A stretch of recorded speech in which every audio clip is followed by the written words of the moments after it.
Hi. Today we're talking about anger. Anger is a symptom of confusion between reality and expectation. And anger manifests as an emotional response to a perceived threat. When expectations get set about the way a situation should go or the way a person should behave, the reality of those situations and people bring us face to face with our own lack of control. No one wants to be made the fool, but because all humans act with agency, agency is act as if you are self-governed. And I'm not getting into determinism. That's for something else altogether. Interactions often become the setting for conflict of who or what is in control. To be angry then provides an opportunity to understand the true motivations behind our actions. Just scrolling down here so I can read a little bit easier. And learn to manage and funnel our energy into productive outcomes rather than simply be an outlet for uncomfortable feelings. Transmuting anger then requires a willingness to take full responsibility for all of our feelings and behaviors of the anger, and the patience to accept the only control we have is in our response or attitude in life, response to things and response to people, and our attitude towards people and our attitude towards life. So, having been angry, as I'm human, so I have been angry, I was always left with the futility of the anger as well as the question why. Anger always seemed so pointless to me. Trying to understand the purpose of anger would generate more questions, and answers always pointed to me instigating the situations to create feelings of anger. But why did I feel the need to have anger in my life? For one, I ignorantly thought that I knew others' reasons, others' reasons for behaving in the way they did. So I could judge them. That's what I told myself. That was what I was doing. Whether I said that unconsciously or not is irrelevant. That's exactly what's happening.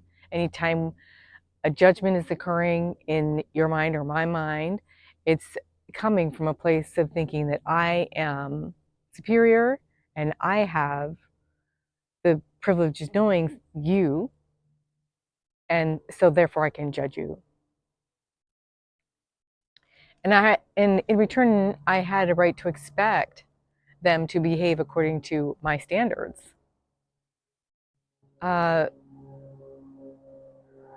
and expect also a situation to work out in a specific way.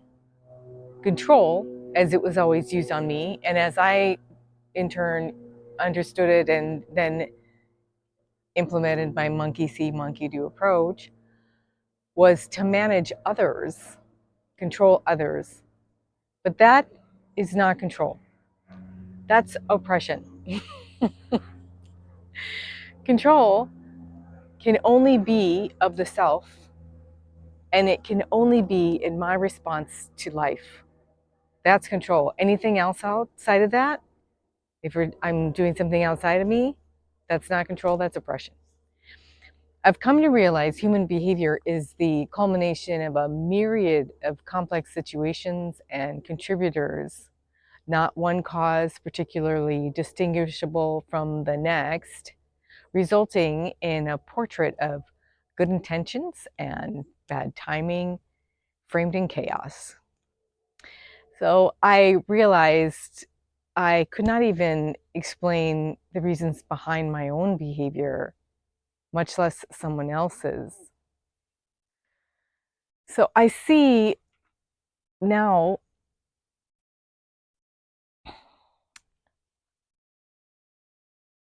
that it's so literally it's so crucial for me and for anyone really to always be extremely attentive to the self.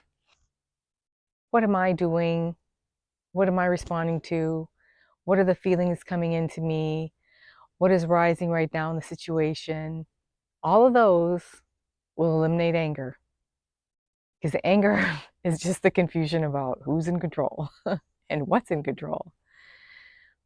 So I see every form as an expression living its purpose, needing only the space with which to fulfill its life.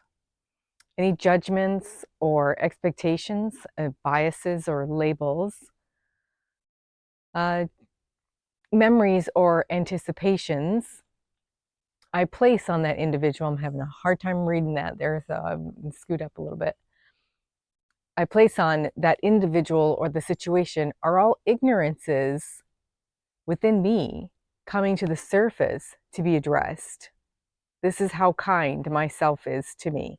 It says here, go ahead and take a look at that. I'm going to bring that up so that you can address it, because I'm the only one that can. So this paying attention to the self, it's my only job. It's the only job any of us have. Ignoring this responsibility creates anger because no one wants to be ignored, especially ourselves. And so therein lies the confusion, because I was born into this. I put myself here. I decided that this is how I was going to, the form I was going to be in. And I created all that before I got here. And so now I'm here. And then I ignore myself and insist that I'm going to put all my energy into other things or other people. But my only job is ever me. So if there's a problem, it starts here.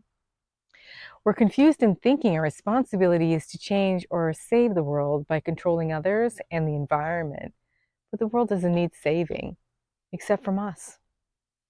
So by pointing my attention inward, our attention inward to the source of all happiness and suffering, we immediately move our attention from the expectation of waiting for the world to deliver. Wait for the world to change so that I can feel better. And instead, we can put our energy into the only control we do have, which is control of self. Our ability to respond is our only ability, our only responsibility. Anger comes from confusing what is actually within our control, control only that which is within your responsibility, yourself, your attitude, your response, and the anger will subside. Thank you all for watching. Please like and subscribe. And may all your endeavors bring you peace. Namaste. Bye.